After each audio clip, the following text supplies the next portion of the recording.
नमस्कार दोस्तों, नॉलेज मंडली में आप सभी का स्वागत है। आज हम चर्चा कर रहे हैं प्राचार्य भर्ती परीक्षा प्रश्न पत्र 2014 लैंग्वेजेस। पहले पार्ट में हम कर चुके हैं हिंदी इंग्लिश के 20 क्वेश्चन।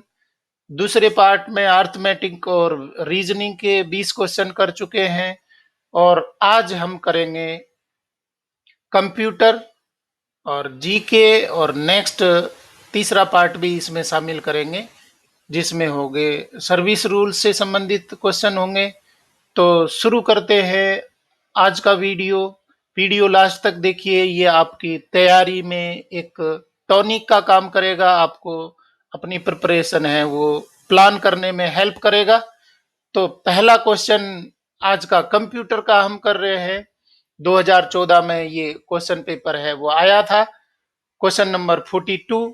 इससे पहले वाले क्वेश्चंस हैं, अगर आपने नहीं देखे हैं तो क्वेश्चन पेपर है उसके वीडियो फर्स्ट और सेकंड पार्ट को आप जरूर देखें। पहला क्वेश्चन, मैक्रो क्या है? ऑप्शन फर्स्ट, वीबीए का प्रयोग करते हुए दोहराव वाले कार्यों को स्वचालित बनाने के लिए एमएस वर्ड में तैयार किए गए छोटे कार्यक्रम। दूसरा, छोटे ऐड ऑन कार्यक्रम जो बाद में डाले जाते हैं यदि आपको उनकी जरूरत हो। तीसरा है प्रोग्रामिंग लैंग्वेज जिसे आप एमएस वर्ड को कस्टमाइज करने के लिए प्रयोग कर सकते हैं। और चौथा है वर्ड में वृत्त टूल जैसे कि मेल मर्ज करना। तो ये ऑप्शन है हमारा 42 का उत्तर सही होगा फर्स्ट। मैं इसको हाईलाइट भी कर रहा हूं आपके लिए। ऑप्शन होगा यहां पर पहला, 42 का पहला ऑप्शन, वीबीए का प्रयोग करते हुए दोहराव वाले कार्यों को स्वचालित बनाने के लिए एमएस वर्ड में तैयार किए गए छोटे कार्यक्रम को मैक्रो कहते हैं। क्वेश्चन नंबर 43, निम्नलिखित में से किस किस्म की series fill series dialog box के लिए वैध नहीं है? Option first linear, second growth, third autofill, fourth time. किस किस्म की series fill series dialog box के लिए वैध नहीं है, उचित नहीं है, ठीक नहीं है? तो इसका सही जो ऑप्शन होगा वो होगा fourth time. Question number 44, paste special command का प्रयोग करते हुए चयनात्मक रूप से आप निम्नलिखित में से किसे पेस्ट कर सकते हैं? ऑप्शन सुनिए।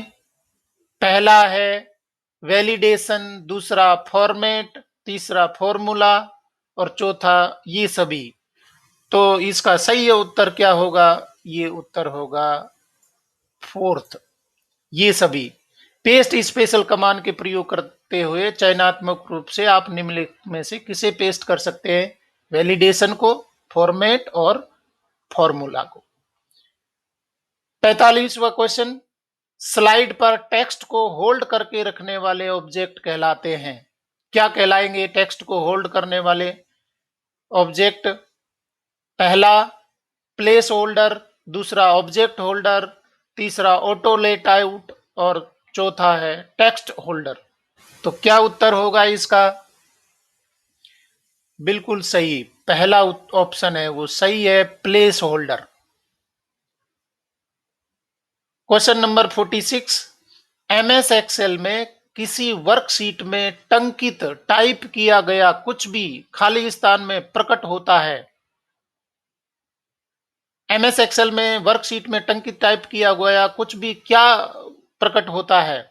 तो ऑप्शन सुनिए। पहला केवल फॉर्मूला बार, दूसरा केवल सक्रिय सेल, तीसरा सक्रिय सेल और फॉर्मूला बार दोनों और चौथा इनमें से कोई नहीं।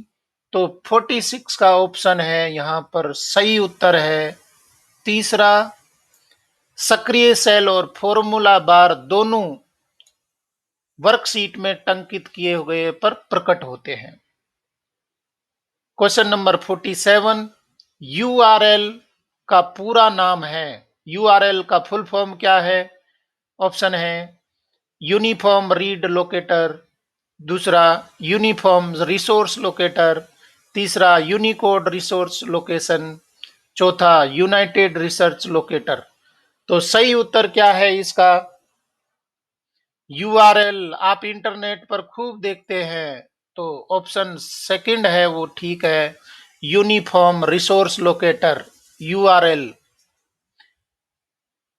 नेक्स्ट प्रश्न है 48। इंटरनेट से जुड़ने के लिए कंप्यूटर को डैश से जोड़ना पड़ता है। किससे जोड़ना पड़ेगा कंप्यूटर को? पहला ऑप्शन इंटरनेट आर्किटेक्चर बोर्ड, दूसरा इंटरनेट सोसाइटी, तीसरा इंटरनेट सेवा प्रदाता और चौथा इनमें से कोई नहीं। बड़े आसान क्वेश्चन है। तो सही उत्तर क्या है? इंटरनेट से जुड़ने के लिए कंप्यूटर को एक किससे जोड़ना होगा? इंटरनेट सेवा प्रदाता से जोड़ना पड़ता है। Question number 49। विंडोज एक्सपी या विंडोज 7 में हाइबरनेट का क्या अर्थ है? हाइबरनेट का अर्थ हमें पता लगाना है, ऑप्शन में से छांटना है। पहला ऑप्शन है कंप्यूटर को सुरक्षित तरीके से पुनः चालू करना, दूसरा कंप्यूटर को परिचयन तरीके में पुनः चालू करना, और तीसरा सभी चालू ऑपरेशनों को खत्म करते हुए कंप्यूटर शट डाउन करना, चौथा चालू ऑपरेशनों को बंद किए बगैर कंप्यूटर को शट डाउन करना। तो सोचिए क्या उत्तर होना चाहिए 49 का? 49 का सही उत्तर है फोर्थ। ये देखिए फोर्थ मैं हाईलाइट कर रहा हूं, ये ये फोर्थ ऑप्शन है वो ठीक है। चालू ऑपरेशनों को बंद किए बगैर कंप्यूटर को शट डाउन करना कहलाता है हाइबरनेट। और 50वां क्वेश्चन है कंप्यूटर के सभी प्रोसेस और चेक निष्पादन को आप कहां देख सकते हैं? पहला ऑप्शन प्रोसेस मॉनिटर में, दूसरा टास्क मैनेजर में, तीसरा टास्क मॉनिटर में और चौथा प्रोसेस मैनेजर में। तो इसका सही उत्तर है टास्क मैनेजर। सेकंड ऑप्शन है वो सही है, करेक्ट है। टास्क, ये हाईलाइट है वो टास्क मैनेजर में। टास्क मैनेजर मतलब सेकंड है वो इसका सही उत्तर है। 41 क्वेश्चन है वो इससे पहले वाले वीडियो में है, अगर आप देखना चाहते हैं तो क्वेश्चन पेपर का सेकंड वीडियो है वो जरूर आप देखें। ये 10 क्वेश्चन आपके हो जाते हैं कंप्यूटर के, आसान से क्वेश्चन है जो आपको डेली यूज होते हैं, जो आपके लिए रिक्वायर्ड होते हैं उनके अनुसार। नेक्स्ट पार्ट देखते हैं जीके का। जीके का पहला क्वेश्चन है, ये भी 10 क्वेश्चन होंगे। और पहला क्वेश्चन है मानव लाल रक्त कणिकाओं की जीवन अवधि लगभग कितनी होती है? Option first 120 days, second 180 days, third 245 days और फोर्थ है 270 डेज। मतलब जो आरबीसी की लाइफ साइकिल है, लाइफ स्पेन है, वो कितने दिन की होती है? 120 दिन, 180 दिन, 245 दिन, 270 दिन। तो सही उत्तर है आपका पहला 120 दिन, डेज। सेकंड 52। निम्नलिखित में से किस मुगल शासक ने भारत पर 2 बार शासन किया? कौन से शासक है जिसने 2 बार शासन किया? आपके ऑप्शन है पहला शाहजहां, दूसरा हुमायूं, तीसरा बाबर, चौथा जहांगीर। तो सही उत्तर है इसका 52 का सही उत्तर होगा सेकंड, हुमायूं ने 2 बार शासन किया भारत पर। Question number 53। निम्नलिखित शब्दों में से कौन सा 42वें संशोधन द्वारा भारतीय संविधान में जोड़ा गया था? कौन सा शब्द जोड़ा गया था इनमें से? आपके ऑप्शन है फर्स्ट संघीय, सेकंड लोकतांत्रिक, थर्ड समाजवादी धर्मनिरपेक्ष और फोर्थ है गणतंत्र। तो सही उत्तर 42वें संशोधन के द्वारा भारत में क्या जोड़ा गया? तो इसका उत्तर है तीसरा, बिल्कुल सही। तीसरा ऑप्शन है वो ठीक है, समाजवादी धर्मनिरपेक्ष शब्द को ऐड किया गया।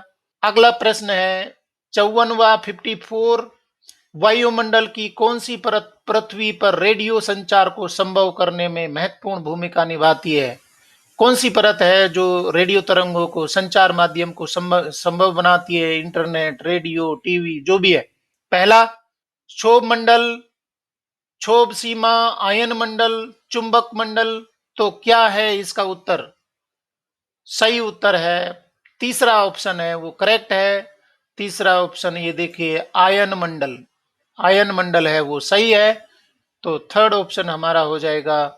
और पांचवा 55, मतलब जीके का फिफ्थ क्वेश्चन, 55 सीक्वेंस में अगर देखते हैं तो अपुष्ट समाचार।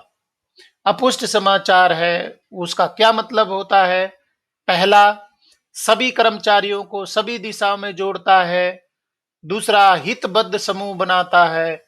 तीसरा, किसी संगठन में संचार को अवरुद्ध करता है। चौथा, इनमें से कोई नहीं। तो 55वां क्वेश्चन है, इसका सही उत्तर होगा पहला ऑप्शन फर्स्ट। ये ऑप्शन फर्स्ट है वो ठीक है। ये देखिए, सभी कर्मचारियों को सभी दिशाओं में जोड़ने का काम करता है। कौन? ये अपुष्ट खबर है, अपुष्ट समाचार है। अपुष्ट समाचार, ये इसका इंग्लिश में बोला गया है। इसमें इंग्लिश में इसको बोला है, मैं बता रहा हूं अभी आपको, ग्रेप वाइन टर्म दिया है।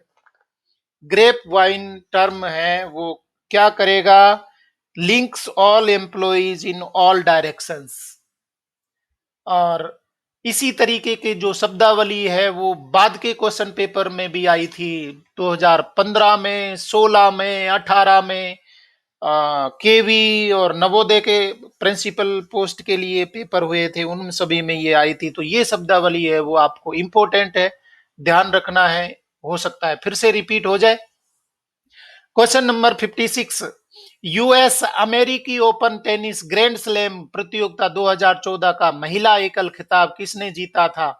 सेरेना विलियम्स, कैरोलिन वेंजिन, मारिया सारापोवा और एस लिसिस्की। तो सही उत्तर है इसका 56 का पहला, सेरेना विलियम्स। ये तत्कालीन क्वेश्चन पूछा गया 2014 का, उस टाइम का करंट जीके का क्वेश्चन बन रहा था।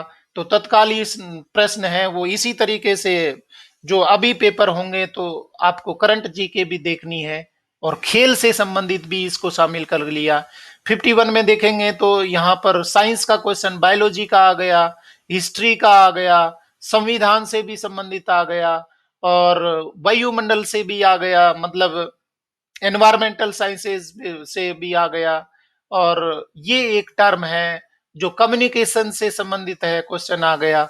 और यहाँ पर खेल और करंट जी के भी इसमें शामिल कर लिया गया। नेक्स्ट क्वेश्चन देखिए 57, ऑनलाइन रिटेल खुदरा व्यापार के क्षेत्र की बड़ी कंपनी अलीबाबा किस देश की कंपनी है जिसने सितंबर 2014 में न्यूयॉर्क स्टॉक एक्सचेंज में, स्टॉक बाजार में रिकॉर्ड तोड़ शुरुआत की?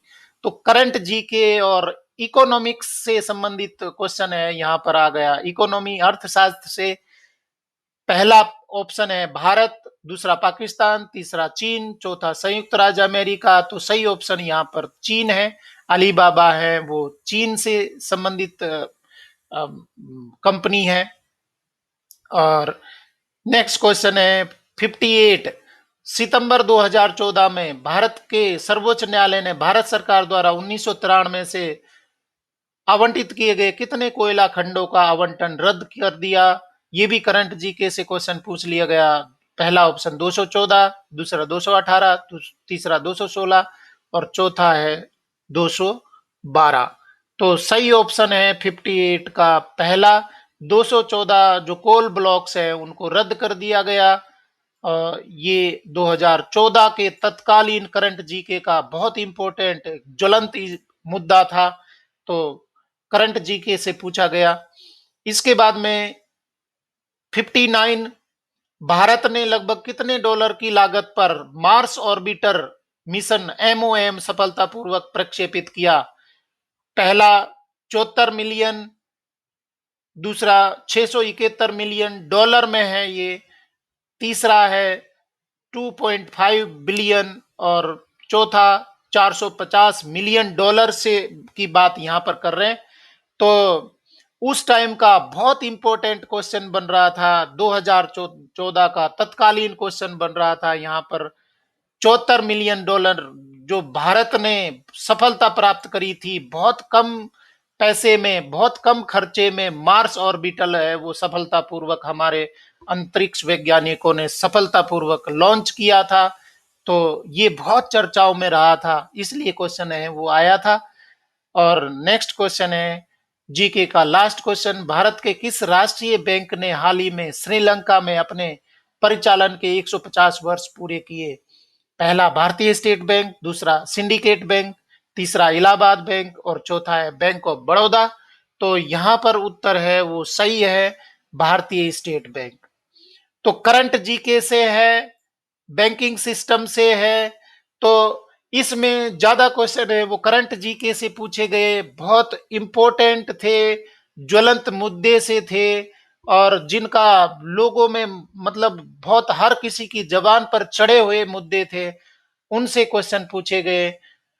मित्रों, आपको पता है जीके का कोई लिमिट नहीं है, वो कहीं से भी पूछे जा सकते हैं, परंतु आप प्लान कर सकते हैं। जीके वास्ट एरिया है, बहुत विस्तृत एरिया है, फिर भी आप क्वेश्चन पेपर से आप डिसाइड कर सकते हैं कि क्या आ सकता है। तो मैंने आपको शुरू में बताया था कि ये आपकी प्रिपरेशन को बूस्ट अप करेगा, आपकी तैयारी को मदद करेगा प्लान करने में। तो ये हमने जीके वाले भी क्वेश्चन कर लिए। नेक्स्ट पार्ट इसमें देखिए, ये सबसे इंपॉर्टेंट है भाग 3। और भाग 3 में 61 से 160 70 क्वेश्चन है वो आते हैं आपके सर्विस रूल से, एडमिनिस्ट्रेशन से। तो सर्विस रूल्स के क्वेश्चन है वो आपको करना जरूरी है। और दूसरे मित्रों, ये स्कोरिंग भी है, बहुत ज्यादा स्कोर आप कर पाएंगे क्योंकि इसका एरिया फिक्स है, डिसाइडेड है। तो हम कर रहे हैं आप अभी नेक्स्ट पार्ट 61 क्वेश्चन। केंद्र सरकार के एक विभाग द्वारा गठित स्थानीय खरीद समिति हर बार में कुल मूल्य तक की मदें खरीद सकती है। कितनी मदें खरीद सकती है स्थानीय गठित समिति द्वारा? तो ऑप्शन है 50,000 तक की खरीद कर सकते हैं, 1 लाख तक की कर सकते हैं, 1.5 लाख तक की कर सकते हैं, 2 लाख तक की कर सकते हैं। जो स्थानीय स्थानीय का मतलब है कि यहाँ पर लोकल परचेज कमेटी है वो कितने रुपये तक का खरीद कर सकती हैं। तो आपका उत्तर क्या होगा? इसमें आपने पढ़ा हुआ है जीएफआर, अगर आपने पढ़ा है जीएफआर 2017 बदल गया है थोड़ा सा। 2014 में जीएफआर नहीं था, 2017 नहीं था, 2005 था। तो जीएफआर 2017 को आप जरूर अपडेट करें, जरूर पढ़ें। यहाँ पर जो लोकल परचेज कमेटी है वो उस समय पर कितना खरीद कर सकती थी? सही ऑप्शन है इसका फर्स्ट, 50,000 तक। तो पहला ऑप्शन ही इसमें सही है। आपको जीएफआर 2017 पढ़ना चाहिए, जिससे परचेजिंग है वो आपको पता होगी। इसके बाद में क्वेश्चन नंबर 62, केंद्र सरकार के किसी विभाग में सीमित निविदा पूछताछ के माध्यम से मदों की खरीद के लिए बोली संबंधी दस्तावेज की प्रतियां पंजीकृत आपूर्तिकर्ता को डैश के माध्यम से भेजी जाएंगी? किसके माध्यम से भेजी जाएंगी अगर आप लिमिटेड टेंडर इंक्वायरी कर रहे हैं? मित्रों, ये भी ध्यान रखिए कि आपके डिपार्टमेंट में आप कहाँ नौकरी करते हैं वहां लिमिट्स है वो अलग अलग हो सकती हैं। ये जो क्वेश्चन पेपर आएगा वो जीएफआर या सेंट्रल गवर्नमेंट के रूल से आएगा। तो अपने लोकल डिपार्टमेंट को छोड़ करके और आपको पढ़ना है सेंट्रल गवर्नमेंट के क्या रूल्स हैं, वही आपको पढ़ना है, तैयारी करनी है। तो ऑप्शन देखिए आपके लिए, स्पीड पोस्ट के द्वारा, तीव्र डाक के द्वारा, दूसरा पंजीकृत रजिस्टर्ड पोस्ट के लिए, तीसरा कुरियर से और चौथा है ये सभी। तो 62वां क्वेश्चन है वो क्या होगा? लिमिटेड टेंडर इंक्वायरी में किसके द्वारा आपके लिए दस्तावेज की प्रतियां हैं वो भेजनी होंगी? वो है पंजीकृत रजिस्टर्ड डाक द्वारा। तो ऑप्शन सेकंड है वो ठीक है, रजिस्टर्ड डाक द्वारा। प्रश्न संख्या 63, केंद्र सरकार के किसी विभाग में सीमित निविदा पूछताछ के माध्यम से खरीद के मामले में पंजीकृत आपूर्तिकर्ता फर्मों की संख्या से अधिक होनी चाहिए। ये क्वेश्चन अभी जीएफआर 17 में भी वो सेम ही वही है।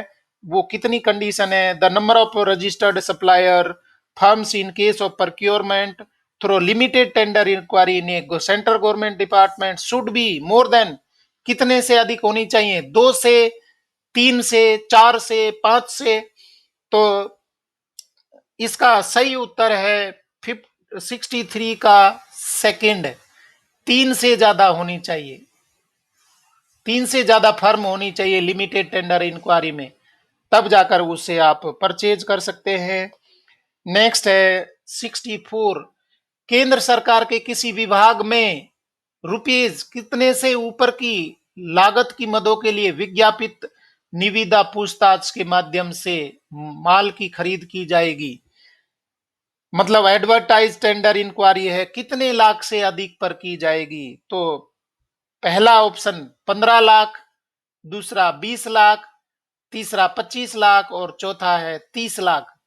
तो यहां पर 64 का ऑप्शन है वो है थर्ड, 25 लाख से अधिक।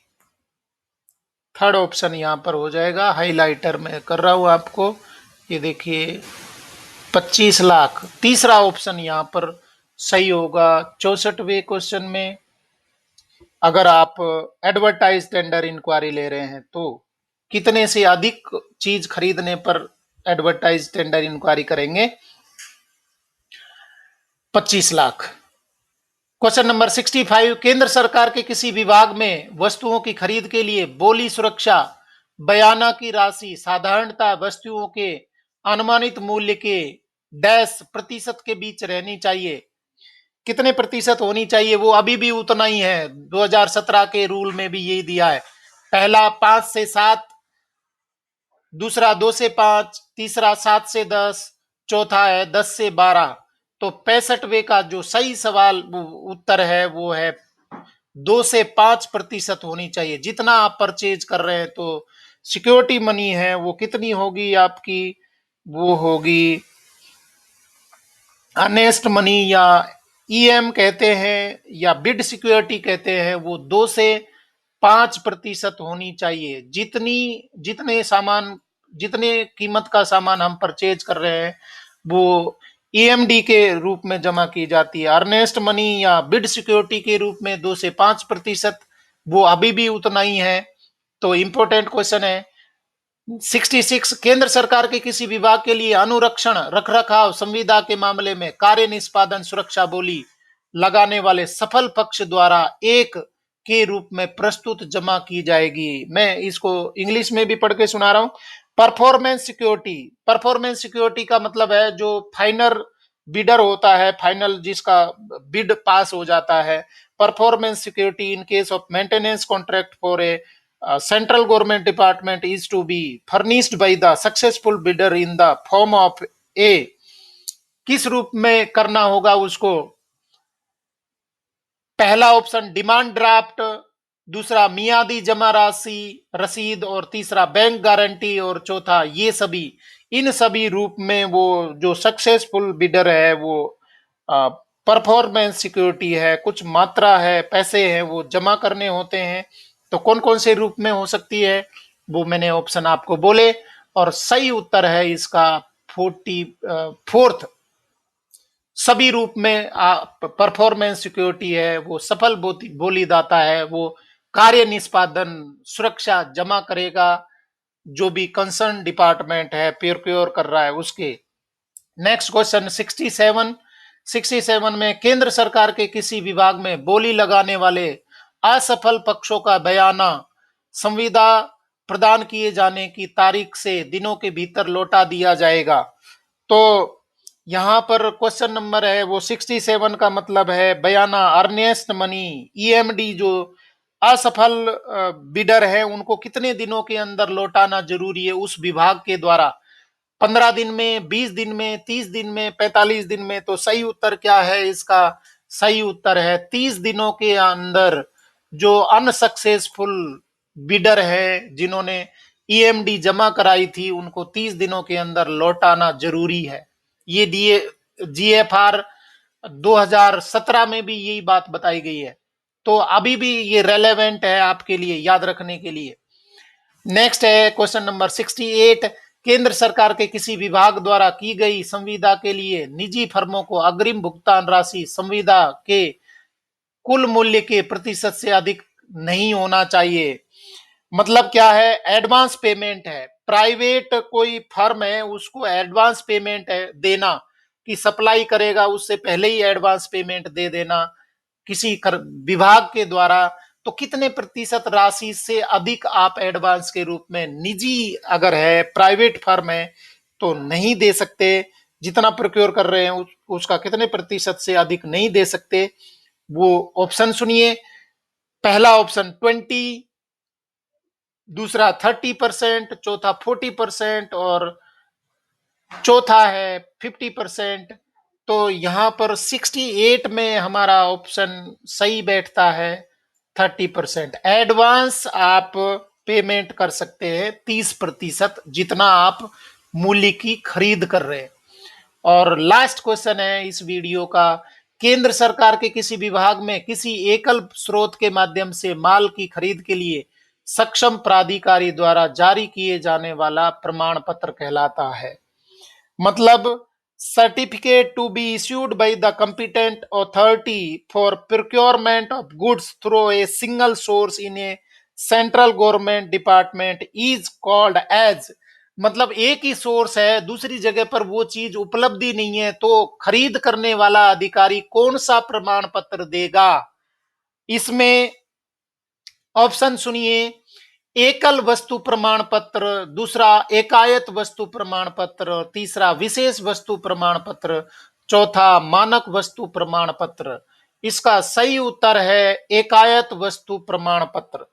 मैं फिर से ऑप्शन भी इंग्लिश में बता रहा हूं क्योंकि ये टर्मिनोलॉजी है वो आपके जीएफआर में पढ़ेंगे तो इंग्लिश में आएगी और याद रखने के लिए जरूरी है। सिंगल आर्टिकल सर्टिफिकेट फर्स्ट है, दूसरा प्रोप्राइटरी आर्टिकल सर्टिफिकेट और तीसरा पर्टिकुलर आर्टिकल सर्टिफिकेट, चौथा स्टैंडर्ड आर्टिकल सर्टिफिकेट।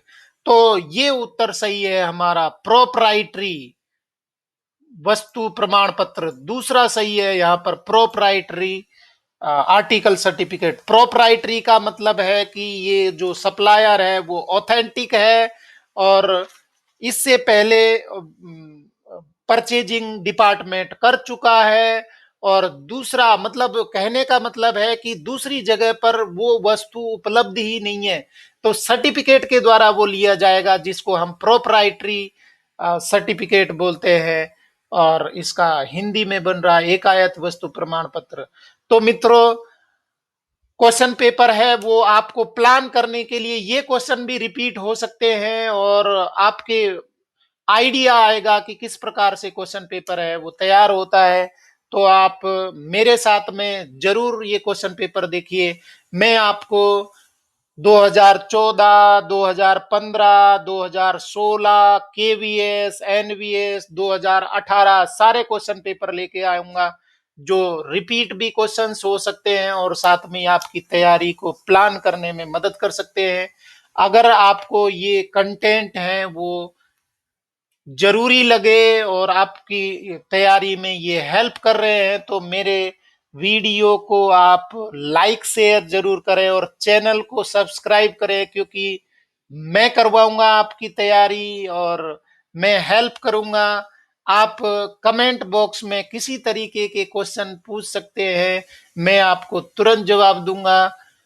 वीडियो को लास्ट तक देखने के लिए थैंक यू वेरी मच।